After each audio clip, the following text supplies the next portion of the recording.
Hi guys, welcome back to my YouTube channel. I hope all of you, my eco sprouts, are living an impactful and sustainable life.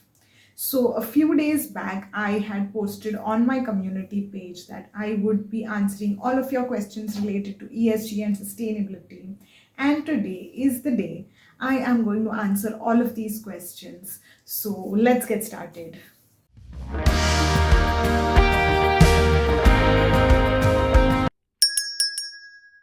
So I received quite a few questions on my post, and I would be picking up those questions to answer.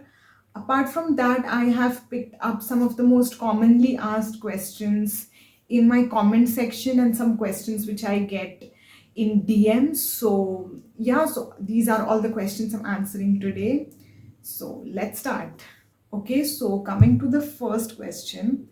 The first question is from Ishita Sood, and yeah, Ishita Sood is, I guess, one of my those subscribers who watches all my videos, and she also comments her thoughts and questions on my posts. So thank you so much, Ishita, for watching all of my videos and commenting and liking and sharing. And yeah, thank you so much. So she has quite a few questions. So let's answer it one by one. Okay, so the first question is, what are some common challenges consultants face while actually executing sustainability strategies in an organization? Okay, so I think some of the challenges to implement sustainability strategies, I think first of all is that the data is very fragmented. So sustainability requires data from a lot of different sources. It is not a one single point data management thing in sustainability. Sustainability is like an overall holistic approach to all the different functions or the different sections in a company. So the data also then is fragmented everywhere. So for example, if you want to do any strategy related to reducing, say, pollution or reducing waste in an organization, so the waste data would be scattered from site to site. So let's take an example. If there is an organization which manufactures a pen, and this organization has factories located at different locations, maybe in one location they are manufacturing pen, in other location they are manufacturing some other parts of the pen or some other type of pen along with, say, notebooks. So, and the company's overall sustainability strategy is to reduce the waste generation in the process. Now the data here is very very fragmented because, yeah, you have the waste getting generated on two sites, because we have considered two manufacturing sites for the company, plus the company might have a head office where the waste is getting generated. The waste is also getting generated in upstream and downstream supply chain.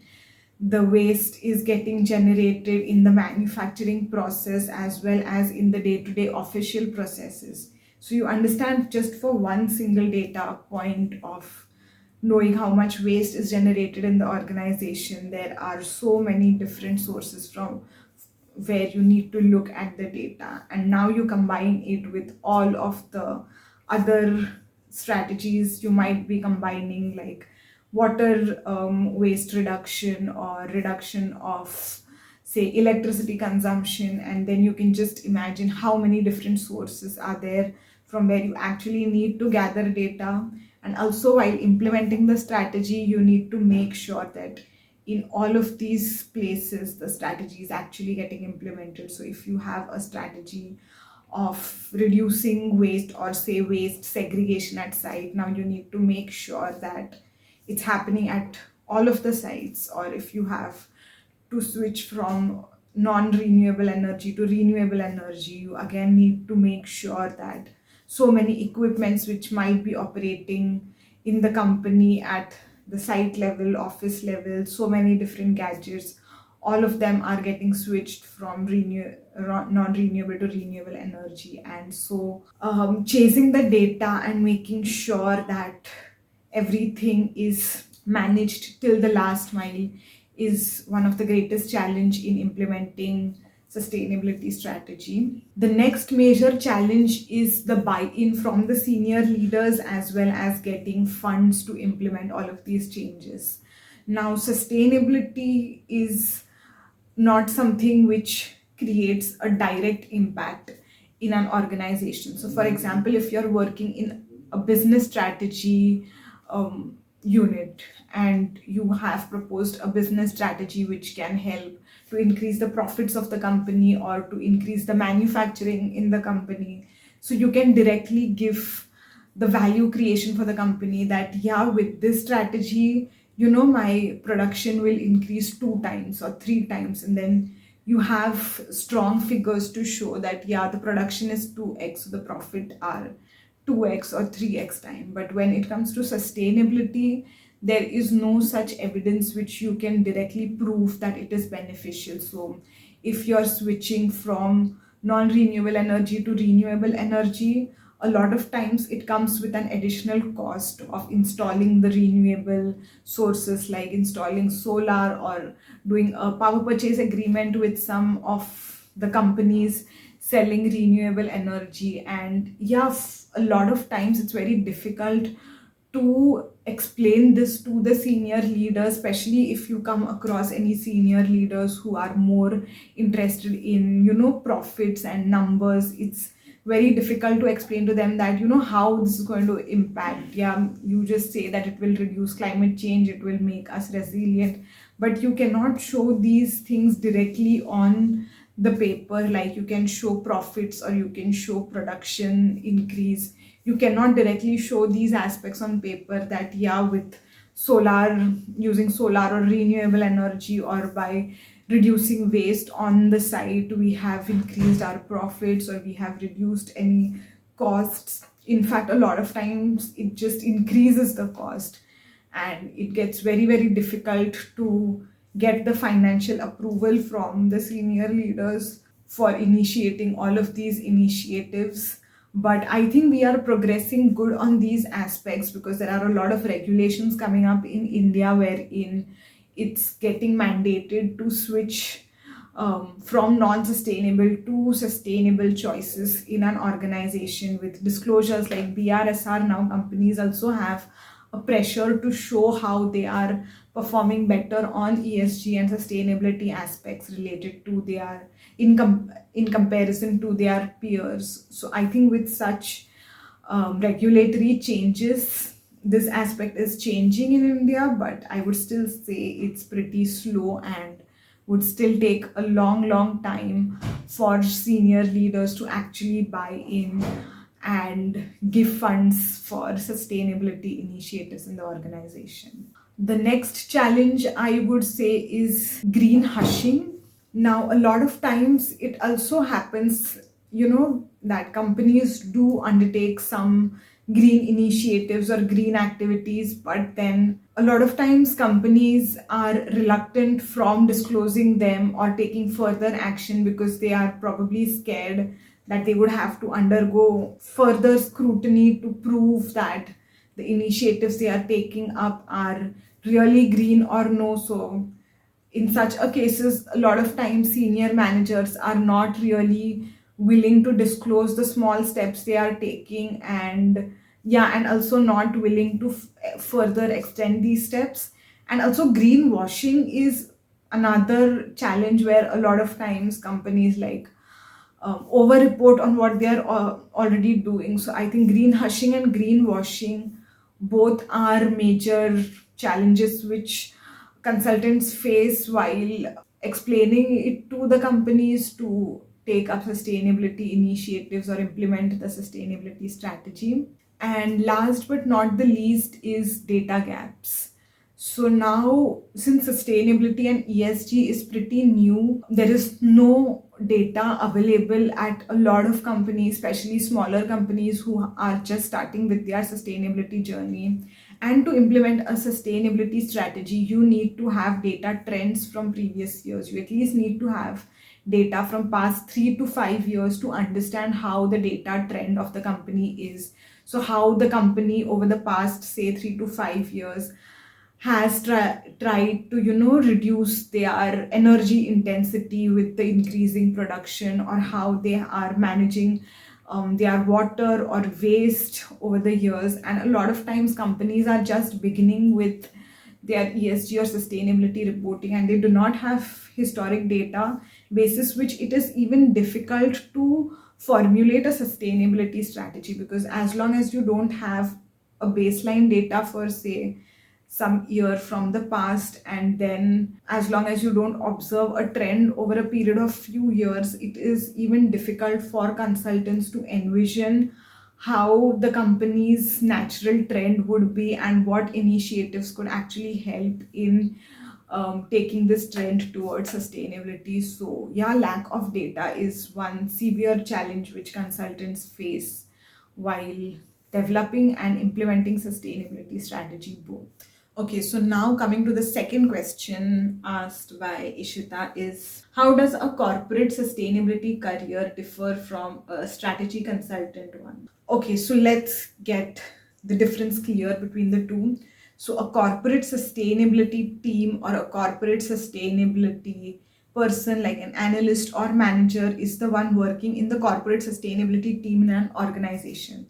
So for example, take any company like Tata, Birla, Adani. Now all of these companies have their own corporate sustainability vertical, or you can call it a function or a team. And this corporate sustainability team then looks at the overall sustainability related aspects in the company. So the team will then have experts who are experts related to ESG or sustainability, LCA, any of the parameters which the company is looking at, and they would then implement all of these initiatives. So a reporting expert would be looking at the BRSR reporting or the annual integrated report, CSRD report, all of these reports, preparing the reports. There might be someone who is an expert in ratings. So that person might be working on ratings like DJSI, CDP, EcoVadis, etc. Then there might be someone who is an ISO expert. So they might be looking at the ISO certifications or the ISO audits of their site. There might be someone who is an LCA expert. So that person might be looking at the LCA of their products. And it's very much possible that, corporate sustainability teams are generally very small, not more than 5 to 10 people. And a lot of times, like, a single person looks at a lot of these multiple roles. Now coming to a strategy consultant. So consulting in itself is a very different work stream. So consulting is something like, now the corporate sustainability team is a part of an industrial organization, or an organization in general like Tata or Birla. But then a consultant is someone who works in organizations like consulting organizations like the Big Four or MBBs or any boutique consulting firms. And these people take up projects related to sustainability from these companies like Tata, Birla, who have their own, manufacturing or other activities happening.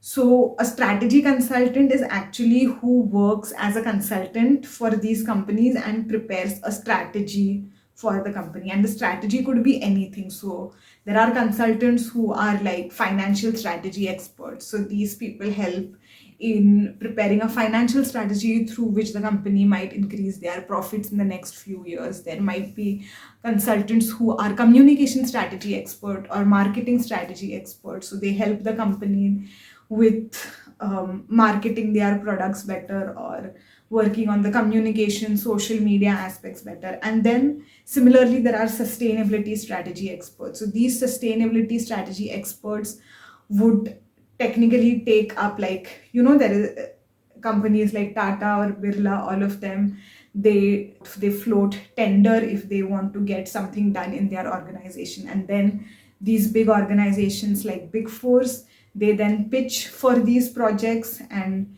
whichever organization then wins the bid then works as a consultant for that particular project. So there is a letter of engagement, LOE, signed between both of these companies, where, say, a Big Four will agree to help Tata with several aspects which they have discussed as per the proposal, and they'll have all of these deliverables mentioned in the LOE that yeah, we will deliver, we'll provide a sustainability strategy. The sustainability strategy will focus on wastewater, however the exclusion is electricity, something like that. So that way the consultant will work on the particular project for which they are hired by the company, and they will overall develop a strategy on how to implement certain aspects in the company. So if it's a sustainability strategy, then they will provide guidance to the company that yeah, if they want to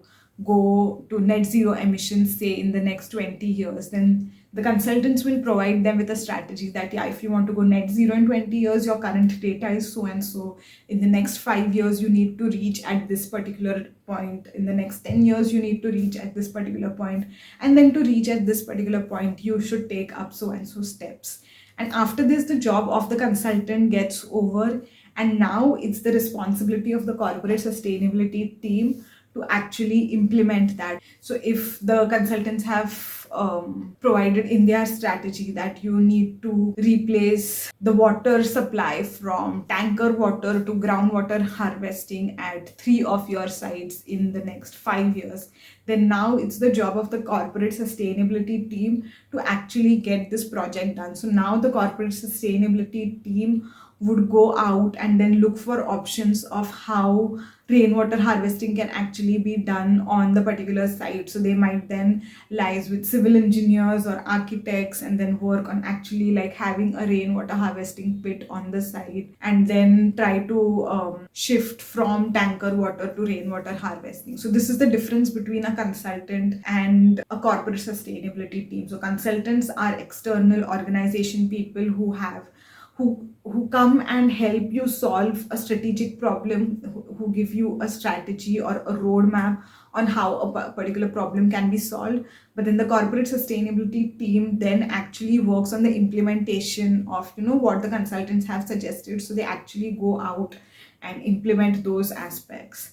And just to give like a real life disclaimer, sometimes it's very, very difficult to implement the solutions consultants have provided, because yeah, consultants come with a very solution oriented mindset of if this is the problem, you solve it with so and so solutions. You replace your tanker water with rainwater, you replace your non-renewable energy with renewable energy. But when you actually get on ground, the complexities of doing these changes are very, very complicated. So yeah, I think that is another challenge, which I would say tying to the first question, that the sustainability strategy in itself sometimes comes out to be very vague when it's come from consultants, because yeah, a lot of times consultant can actually miss out on how the implementation happens on the ground level. So now coming to the third question asked by Ishita, we still quite a few greenwashing done by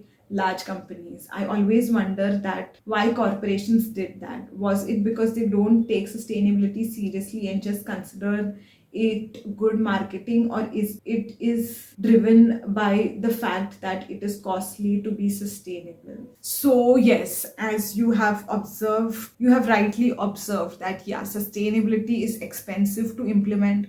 So a lot of times companies are not very open to make such expenditure, and especially companies which are driven by financial numbers and profits. They sometimes do not lack the vision of doing good to the planet, but at the same time there is pressure from external sources like regulations, or from investors, or from customers to provide sustainable solutions, to have sustainable products, or to show how the company is sustainable. And then I think the companies fall into the trap of greenwashing. So that is one reason. Secondly, a lot of times the people working in an organization, say especially the senior leaders or even people working at junior level, are not very knowledgeable about sustainability and ESG. So again, they can overlook at these aspects. So again, they fall for greenwashing. Again, a lot of times regulations are not very stringent, are not not very thoroughly checked. So if a company is advertising its product to be green and sustainable, but yeah, there is no regulation which can go and penalize the company that, yeah, you mentioned on your packet that we use 100% natural products, but then the products are not natural. So again, that is a form of greenwashing and nothing can do about it. You see so many products these days, right, from skincare to hygiene products, which say that, our shampoo is made from 100% natural ingredients, who advertise their products that, it is a sustainable packing. Our shampoo bottle is made up of, I don't know, recyclable or reusable material. But in reality, it is not happening that. And it's only a very few times that consumers come forward and complain about these things to the consumer forum or to Jago Grahak Jago. And I think even complaining is a big tedious hassle for the person complaining themselves. So people refrain from doing that even if they know that, the marketing or the advertising of a product is greenwashing, and in that way greenwashing just gets spread everywhere. So I think as individuals working in sustainability, we need to make sure that we are not falling prey to greenwashing products, and we make people around us aware that these products are just greenwashing and are not actually sustainable. And I think that's the best we can do, unless there is someone who really has the legal expertise to go out and complain about the greenwashing, and legally, if there is anyone smart who can get done with it. So yeah, I would request such people to actually come forward and complain about whenever you see any product where greenwashing is happening. Okay, so now moving to the second question, which is from Soumya Mehra. So Soumya says that I am a graduate from humanities background and it's been a year since I completed college. I want to transition into sustainability and ESG roles but don't plan to pursue an MBA right now. Would certifications like IGM, PI's, PG Executive Diploma in Business Sustainability, CFA ESG certification or GARP SCR certification be enough to build the right skills and improve my chances of getting a job in this field? I'd really appreciate your honest review and guidance. Please make a detailed video about it. I really love your videos. They are incredibly insightful and well made. Amazing work. Please keep it up. Please reply. Thank you so much, Soumya, for watching my videos, and I'm so glad that you find it helpful. So to answer to your question, that yes, sustainability related certifications or executive courses or part-time diploma courses are really very helpful to build the skills required to transition into ESG and sustainability. But that being said, getting an experience is also equally important, and I know getting experience, especially when you're a fresher, is kind of a chicken and egg situation, that you cannot get experience without a job, but you cannot get job without having some experience. So what to do in such a situation? So I would suggest you that any type of internship, volunteering opportunity, anything that you get to do, any project that you get to work on, please work, get on ground, get your hands dirty in work, and it's only then when you develop the right skills to migrate to a particular domain. And side by side, don't neglect certifications. Do as many certifications as you can. And yeah, so getting a job, the journey itself is very, very different for everyone, and there is no like one right way or that golden key that you do this thing and your job is guaranteed. There is no such guarantee out there. Everyone's journey is different. I have spoken about my journey in one of my previous videos, so you can go and check that out. But that being said, yeah, keep trying wherever it's possible. Once you have some skills developed with the help of certifications like GARP or CFA, make sure to apply for a few jobs online. It's only when you appear for a couple of interviews you understand what is exactly expected from you. You understand what type of questions are asked. You get a direct first-hand interaction experience with people working in the company. So during your interview, you can ask them questions related to what type of work they do, what type of skills they expect, especially from freshers. And I think it takes a few failed interviews to actually crack the one. But that being said, there are a lot of people who also manage to crack their first interview itself. So it's a different journey for everyone, and especially when you're a fresher, don't shy away from trying out different things, appearing for as many interviews as you can, and getting as many certifications as you can, and acquiring knowledge from everywhere. And just make sure that you understand which knowledge or which skill to apply for which jobs, especially if you're looking into roles related to ESG risk analysis or climate related roles. Then you make sure that your GARP SCR certification is done well in time and your basics from GARP SCR are good. But at the same time, if you're really looking for roles related to sustainable finance or something like that, then make sure like the skills you get from CFA ESG are well in place. So yeah, do the analysis well before applying for any job. And yeah, there are a lot of jobs coming up for ESG and sustainability, so I'm sure you'll have a bright future. And don't lose hope, keep trying, keep working hard, and you will definitely get the best job out there. Okay, now the next question is from Ace of Stock Market 4252. He or she says that, "Hi, I'm a mechanical engineering graduate with over 5.5 years of professional experience, including 3 years in sales and the last 2.6 years in renewable energy projects, particularly in solar dome. Recently, I completed an ESG bootcamp conducted by NSC and Grant Thornton, which sparked a strong interest in aligning my renewable energy experience with ESG principles. I'm now actively looking to deepen my knowledge in ESG with a focus on sustainability in the energy sector and to pursue opportunities that offer both impact and career growth. I'd be truly grateful for any advice or guidance you might have on how best to transition into ESG roles, particularly those combining renewable energy experience. If there are any resources, courses, or career paths you'd recommend, I'd love to hear your thoughts. Thanks in advance." Thank you so much, Ace of Stock Market, for reaching out. So first of all, I would like to say that your profile is really strong and you have quite a good domain expertise in the renewable energy sector. And for you, I would recommend is that first of all, you can obviously upgrade and upskill with things like GARP SCR certification or CFA ESG certification, as well as you can also look for some part-time MBA or these weekend MBA programs that you have, so that you polish your skills related to ESG and sustainability.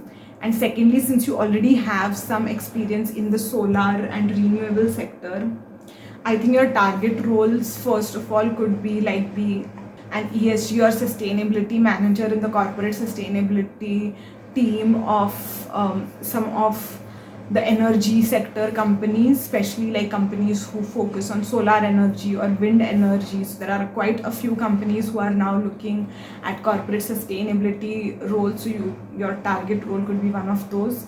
The second target role which I would recommend is a green funding manager or something like that. So a lot of banks and financial institutions, they do have like green financial analyst or sustainable financial analyst role, wherein they allocate a large chunk of their portfolio or investments to green projects or renewable projects, solar projects. And I guess looking for such roles in investment banks or any Indian banks like SBI or HDFC are all coming up with this green finance role. So especially for these roles, I would recommend that if you want to get in roles like this, you should definitely go for CFA ESG certification, which also will give you an edge over financial knowledge, like how to apply ESG and sustainability principle to finance, and can help you transition into these roles. And side by side, you can also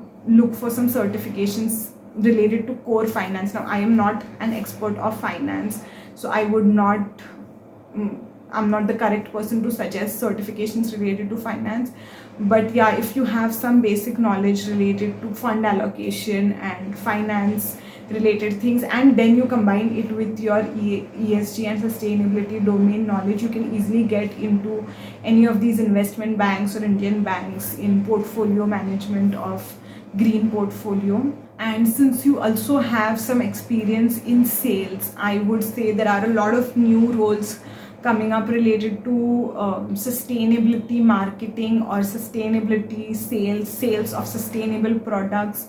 So you can also look out for these roles, and with your sales knowledge, and if you upgrade it with sustainability related knowledge, I think you can do well in these roles as well. And from a long-term strong career perspective, my recommendation would be to go for the CFA ESG certification and get into some of the banking related roles, because yeah, these roles do give a good and rewarding career.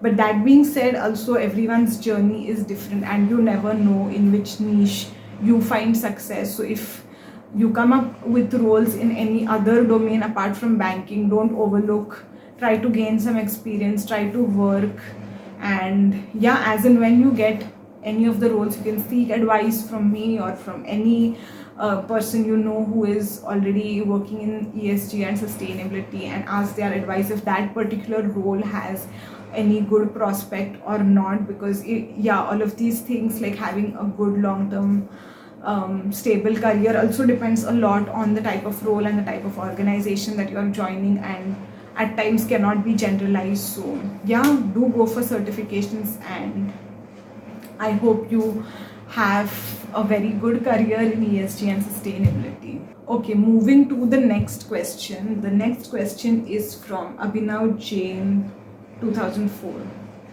So he says, hello ma'am, one of my seniors recently got placed at an investment bank with a CTC of 13.2 LPA after completing her bachelor's in mathematics. She has cleared the GARP SCR certification and had also worked on a few projects related to climate risk and sustainable finance. She advised us that such certifications can be very helpful, especially when aiming for roles in investment banks or big four firms. I would love to hear your thoughts on this as well, ma'am. So thank you so much, Abhinav, for letting us know, all of us know about your senior's journey, and that she has bagged a very good job offer. And congratulations to your senior as well for getting such a brilliant job offer. So my suggestion, as your senior mentioned, that yes, these certifications are really helpful, and if you're a student, fresh graduate, you should aim for these certifications. But that being said, you should take it with a pinch of salt, that the certifications are not any holy grail. And this is because I come across a lot of people who approach me and say that, I have completed this certification but still I'm not getting a job, so why is it so? And again, as I have been mentioning, that everyone's journey is different. So certifications are helpful, but again, they are like cherry on top of a cake. Your actual cake is the complete package which you develop for yourself with good qualifications, project experiences, internships, previous job, right skills, analytical skills or data analytical skills, something like that, along with certifications. So like your senior said, she has done her graduation in mathematics, so that already gives her an edge on data analysis. She already knows data analysis very well. She has also completed some projects related to climate change, which again gives her an edge on having climate related knowledge, sustainability related knowledge. And now she can easily apply the climate or sustainability related knowledge to the data analytics part, which she learned during her mathematics course, and can easily do climate related data analysis. And she has just topped this with the GARP certification, which helped her to get into investment banking. So yeah, I think the certification itself or the tag itself helps on your CV, but to actually crack the interview, to succeed in their job, you need to have a holistic understanding of everything. You need to have good qualifications, you need to take up projects, you need to do internship, gather real practical experience and then top it up with certifications, and that would actually give you a good job. So yes, that's my opinion. So as I always say, that certifications are important, but certification is not that golden ticket to a high paying job. You need to work on your overall profile along with the certification. So I hope this helps you, Abhinav, and everyone who had a similar dilemma. So moving on to the next question, and the next question is from J123.q, and he or she says that, how do I get an entry into this career? I am a second year engineering undergrad, very much interested in this, and I have done courses, certification, and have basic foundational knowledge on this. So what I would suggest you and anyone in this place, that if you're already in college, you have the luxury of time in your hand, since you're in college and you still have a couple of years to graduate, and you already have some knowledge about ESG and sustainability, and you have already done a few courses and certifications. Go out and apply for internships. And companies, especially like big fours or investment banks or a lot of corporate companies, they do look out for interns or freshers who have the enthusiasm, fresh perspective, fresh knowledge to work in their companies. So the best way to get an internship in a big four or investment bank is to reach out to people working in these organizations and ask them that, if they are hiring interns, and if yes, then just go ahead and apply and start working as an intern. You can work like as a part-time intern during your college year as well. You have your college during the day, so probably you can take up a few projects in the evening. You can work on the weekends, or you can take up like a proper summer or winter internship during your holidays. But that being said, for someone like you, internships are the key to everything. Only when you intern with a company, you will have the opportunity to network with people working in the organization who can then give you the job after you graduate. And once you graduate, you already have some edge over your peers, because you can demonstrate that you have practical experience, you know how to work in a company, what type of projects are done, so you are obviously the better candidate for placements. And companies do hire freshers, or even students, so don't shy away from reaching out to people and just mention all of the knowledge that you have, the courses you have done, the certifications you have done, and I am sure there would be a lot of people willing to give you an internship or a part-time role. And don't just stick to, I would say, big fours or investment banks or big companies.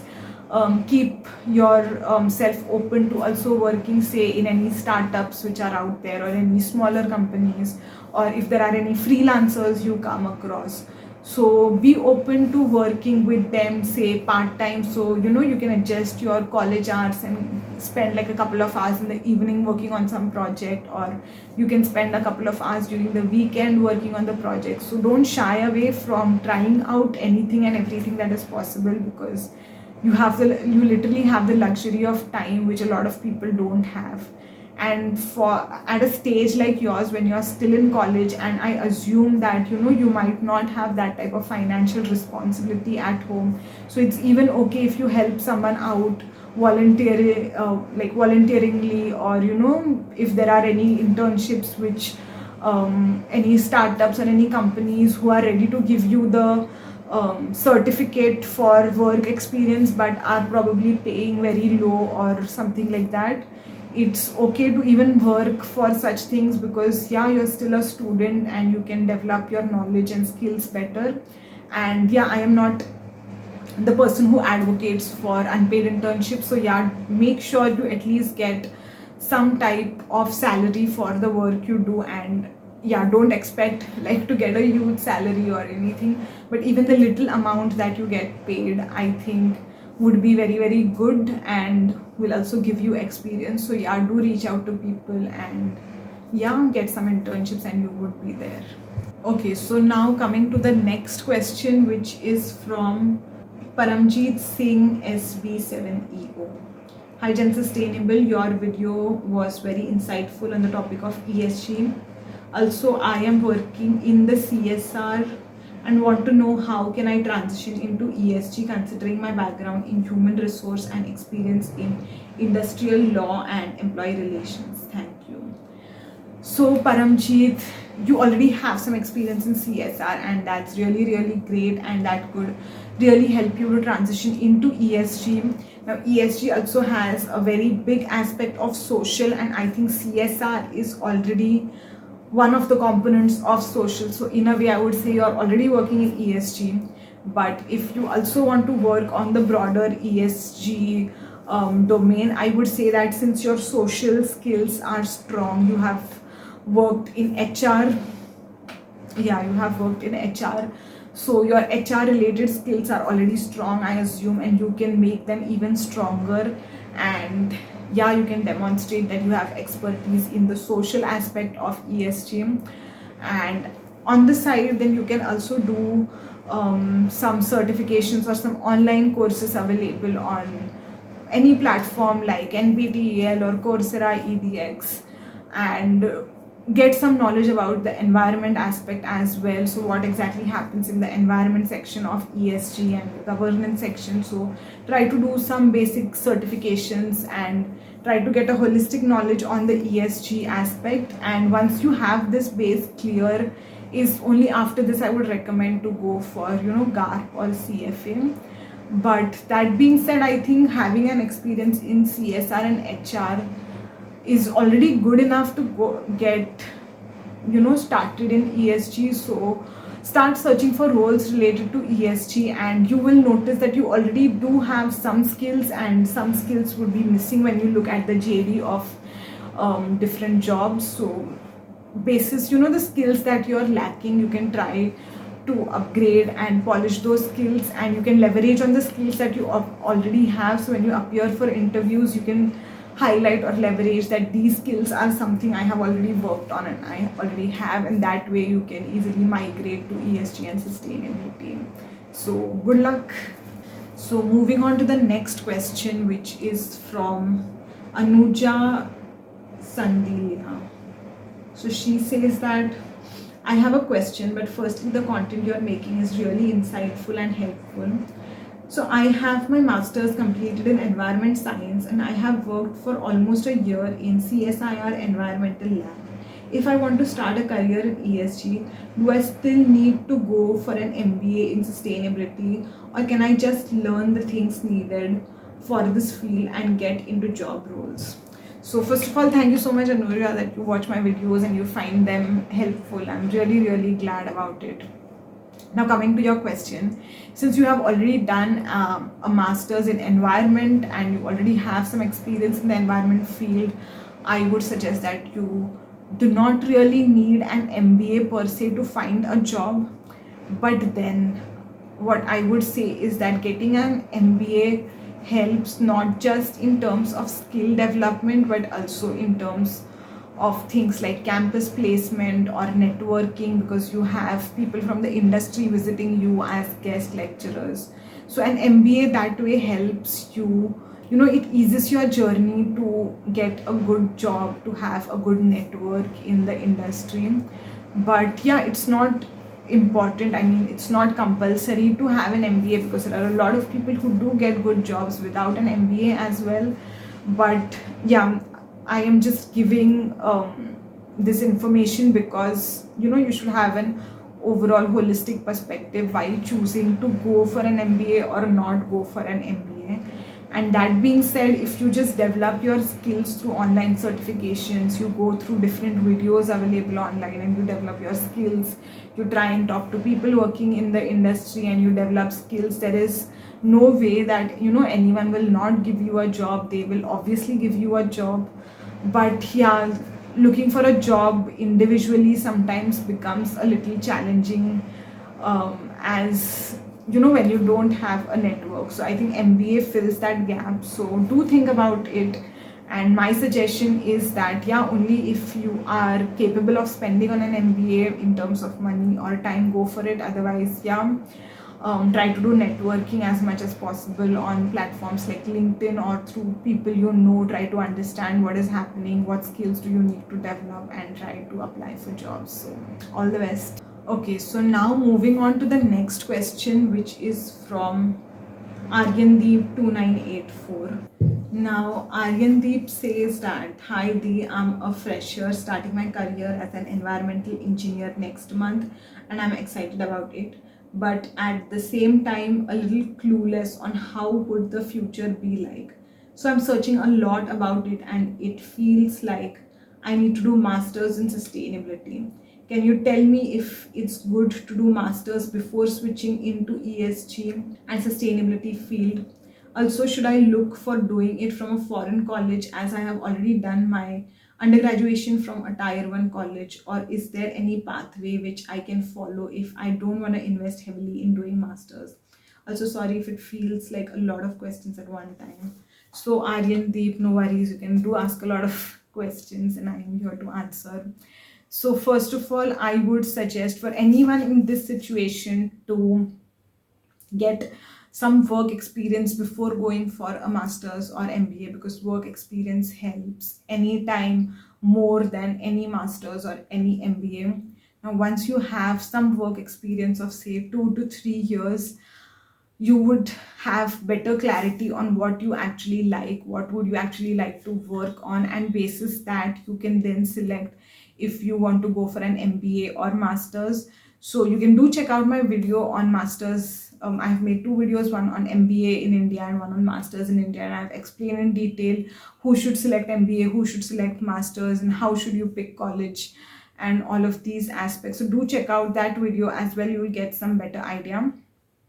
And regarding doing an MBA or masters from abroad, so I would say if you want to work in India, you really don't need to go for masters or MBA abroad, and it's already great that you have done your UG from tier 1 college.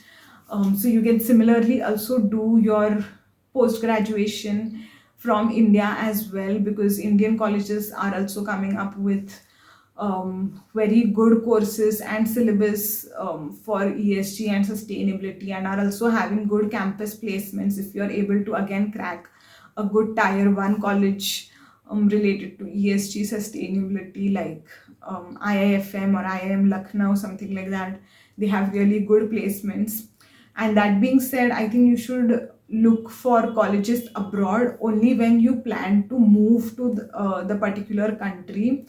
So that is the only good option you have when you want to move to another country. So take for example, if you say want to move to any country like France, so then you should look for a master's or MBA in France, because then it opens up door to the particular country, how the country functions, how the job market is, how to get a job there. You build some network, you can do some internships there, and it will be easier to do a job there and to settle down finally in France. But that being said, if you want to settle down in India in the long run, I think it would not be of much help to go to France and get your masters or MBA done, spend so much of money there, spend in euros, and then come back in India to earn in rupees. Because as long as my experience says till now, I have had colleagues who had done like their MBA or masters from foreign university, and their salary is comparatively higher to the people who have done their masters or MBA from India. But that being said, the salary still doesn't justify the amount of money you spend on doing the masters or MBA in the foreign country. So I'll just give you a simple example. Now these figures are imaginary figures, I'm not revealing any true figures here, but I had a colleague A who had done MBA from IIFM, and I had a colleague B who had done masters from Germany. So and both of them had like similar sort of work experience before doing their masters and MBA. And that being said, the colleague B who had done masters from Germany did get a higher salary package as compared to colleague A, but there was just a difference of say 2.5 lakhs. Colleague B's package was higher. but at the same time, to go and do a master's in Germany. So although like colleges in Europe don't have, say, a semester fee or something, you still end up spending a lot of money on living expenses, which is very, very cheap when you're doing it from India. So I would say that after you spend like 25-30 lakhs doing a master's from Germany, and you spend like 4 to 5 lakhs doing masters or MBA in India, and then you just get like a salary which is 2.5 lakhs higher than your peers, I think doesn't make any difference, because yeah, later on the salary gap, just nullifies once the higher salary is only when you enter the company, and after that it majorly depends your promotions, your the hike you get yearly, or even when you switch, it all depends like on your existing experience, the type of work you do, and how your manager perceives you and all of that. And the gap really closes very, very soon in the next 2 to 3 years. So only if you are planning to move abroad, I would say look for colleges abroad. Otherwise, colleges in India are already very, very good. So yeah.